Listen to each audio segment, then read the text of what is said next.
Fleur de la Danse. Je suis très heureuse de vous retrouver aujourd'hui avec Pierre David, qui est un auteur à succès, qui vient de sortir son 3e livre, Préparation mentale. Il en a sorti plusieurs. Donc le premier, Identité gagnante. On a l'entrepreneur gagnant. Il me manque le 3e.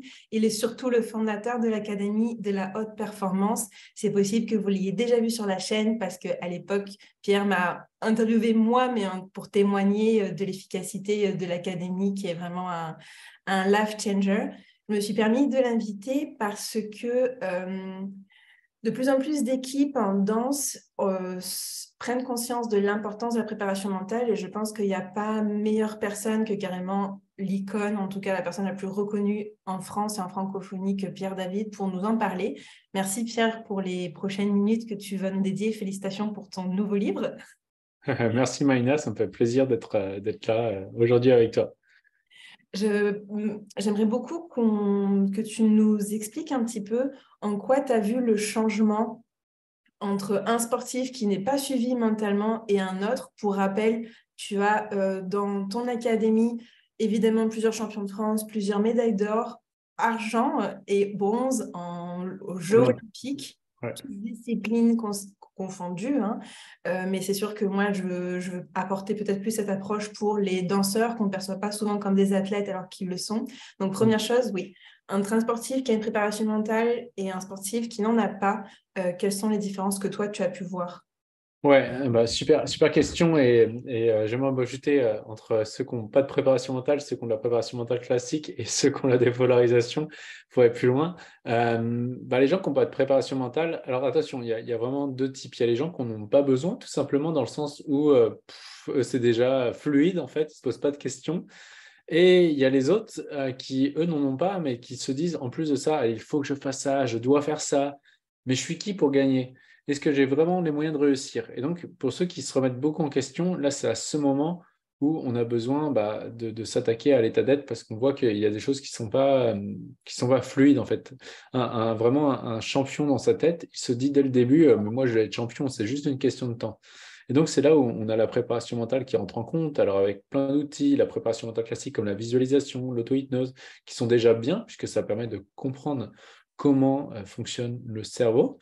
Mais par contre, c'est pas assez. Comme moi, à l'époque, tu sais, j'avais plusieurs finales de championnat de France, je perdais tout le temps en finale parce qu'il me manquait cette petite chose qui est aujourd'hui la dépolarisation. Et avec les athlètes qu'on accompagne grâce à la dépolarisation, là, on va voir que ils vont totalement se libérer tout simplement. Ils vont arriver en course ou en compétition ou en danse ou en examen sans se poser de questions de s'ils sont assez, s'ils ne sont pas assez.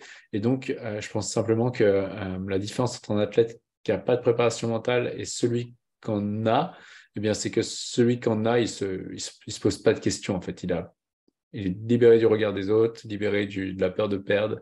Voilà, c'est surtout ces deux points-là. Quel serait ton conseil, par exemple, pour un couple en compétition, par exemple, de salsa ou bachata, qui ne fait que perdre et qui aimerait bien accéder à un autre niveau? Ce serait quoi, toi, Pierre, ton conseil numéro 1? Ouais, déjà, j'irais poser la question qu'est-ce qui fait, enfin, sur cette peur, est-ce qu'il y a la peur de perdre? Ils font que de perdre, du coup, est-ce que ça fait longtemps qu'ils en font ou pas? Donc, la première question, c'est voilà, est-ce que vous en faites déjà depuis longtemps ou pas? Et auquel cas, de voir les choses sur du long terme. Parce que, comme je dis souvent, je préfère quelqu'un qui perd pendant un an, mais grâce à toutes ses défaites, va devenir excellent sur les 10 prochaines années, que quelqu'un qui gagne rapidement, mais qui derrière ne développe pas les petits trucs et astuces, il ne développe pas des forces sur le long terme. Donc, c'est encore une fois se concentrer sur qui ils sont en train de devenir et pas sur le résultat. Est-ce que la danse vous fait plaisir? Est-ce que danser en couple vous fait plaisir? Si oui, il n'y a pas de raison en fait qu'à long terme ça paye. Donc concentrez-vous sur des danseurs encore plus excellents que vous êtes en train de devenir à chaque fois et concentrez-vous sur que cette compétition soit perdue ou gagnée. Bien à la fin, je serai devenu encore plus excellent. C'est le premier conseil. C'est un super bon conseil. Et à l'inverse, quelqu'un qui gagne toujours, c'est sûr que ça t'est déjà arrivé, je pose la question alors que je sais la réponse, qui gagne et qui finalement n'a pas la même saveur parce qu'il y a des choses qu'ils ne voyaient pas. Mm, Par exemple, quand tu gagnes, finalement, l'année d'après, on t'attend plus au tournant. mm, mm. Comment tu abordes ces compétiteurs qui sont, ou ces athlètes qui sont un peu en dépression, c'est un très très gros mot, alors que sur le papier, ils sont au-dessus de tout le monde, ils ont gagné. Ouais, ouais. Ouais, c'est clair que ça arrive, c'est arrivé plusieurs fois à des gens qui ont gagné 4, 5 fois un championnat du monde, et donc ça devient une norme. Bah là, déjà, c'est première chose à prendre en compte, c'est de savoir que c'est pas le résultat extérieur qui te rendra heureux. Tu vois, parce que quand tu gagnes et tu te dis, ah bah, le jour où je serai champion du monde, je vais être trop heureux, bah forcément, il y a quoi? Il y a le prix à payer qui arrive, qui est la cinquième partie de la méthode dans le nouveau livre Préparation mentale gagnante. Euh, il y a le prix à payer qui arrive. Donc, c'est d'abord être au clair avec les bénéfices et les inconvénients aussi de gagner et d'être OK avec ça. Donc, ça, c'est le premier conseil. Et le deuxième, ce serait se recentrer sur, encore une fois, est-ce que j'aime faire du sport ou pas? Est-ce que j'aime faire ce sport ou pas? Et bah, si j'aime, tant mieux, je continue. Et si j'aime plus, bah, qu'est-ce qui m'empêche de faire autre chose à côté? Mais si je m'empêche de faire autre chose à côté, est-ce que c'est parce que j'ai peur de plus être assez bon? Et du coup, si je m'empêche de faire autre chose à côté parce que j'ai peur de ne plus être assez bon, bah là, il y a un travail à faire pour se désidentifier de son résultat, se désidentifier du champion que je suis pour pouvoir attaquer autre chose dans le domaine de vie qui est plus important pour moi. Je me rappelle d'une sportive là, qu'on a accompagnée en parlant, l'exemple me vient. Elle, pareil, elle gagnait, mais enfin, elle était plus heureuse dans son sport. Je dis, OK, tu as envie de quoi? Elle fait, bah, moi, j'ai envie de me mettre à rechercher et investir dans l'immobilier. OK, bah, pourquoi tu le fais pas, en fait? Bah, parce que si je le fais, j'aurai moins de temps pour mon sport. Ouais, mais ton sport, en ce moment, t'aimes moins, tu vois. Et du coup, le fait qu'elle se soit autorisée à aller rechercher et investir dans l'immobilier, elle s'est moins entraînée, mais elle a plus performé. Tu vois, parce qu'elle était encore plus accomplie. Donc, voilà, les règles de la performance, à chaque fois, c'est l'accomplissement, l'épanouissement. Donc, ce serait ça, quoi. Est-ce que vous êtes vraiment heureux à faire ça? Et auquel cas, comment mettre en place des choses pour être heureux? Et en étant plus heureux, le plaisir reviendra naturellement et les résultats aussi. Je vais orienter la conversation maintenant au niveau de la dépolarisation. Comme tu l'as dit, ben, je vais prendre mon exemple. Moi, avant d'entrer dans l'Académie de la haute performance, j'avais un peu quand même magasiné les différentes écoles sportives. Mm. Et c'était l'académie qui, un peu finalement par hasard et aussi au niveau professionnel sur les réseaux sociaux, qui m'avait convaincue. En quoi, donc ta méthode à dépolarisation pour quelqu'un qui regarde cette interview n'a aucune idée de ce que c'est, en quoi elle différencie? C'est quoi ton secret pour accompagner autant de compétiteurs au podium et aux championnats du monde et aux Jeux olympiques? Ouais, ouais, c'est vrai que là, à l'heure actuelle où on tourne, on doit être à plus de 500 sportifs d'accompagner, donc sur bientôt 4 ans. Donc ça commence à être pas mal. Du coup, le secret, tu vois, c'est vraiment moi, mes défaites et tout ce qui existait en France à l'époque n'avait pas résolu mon blocage. Je me suis beaucoup formé entre la Thaïlande où je suis parti 20 jours en méditation, sans lire, sans écrire, sans parler, et ensuite d'autres formations aux États-Unis. À un moment donné, j'ai eu ce déclic et se dire, OK, en fait, c'est au niveau de l'identité qu'on peut travailler. Là, il y a eu le process de questionnement qui est sorti, qui est la dépolarisation. Et en fait, contrairement aux autres méthodes de préparation mentale où ils vont donner des outils, c'est la méditation, de l'auto-hypnose, de la visualisation, mais ça ne s'attaque pas directement à l'identité.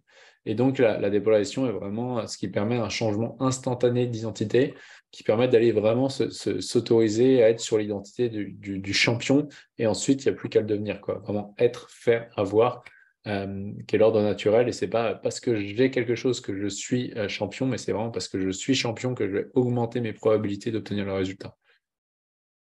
Donc, la grosse différence, c'est que c'est rapide, reproductible d'une personne à une autre rapidement, ça travaille en profondeur et ça travaille surtout directement sur l'identité. Ok, parfait, merci beaucoup.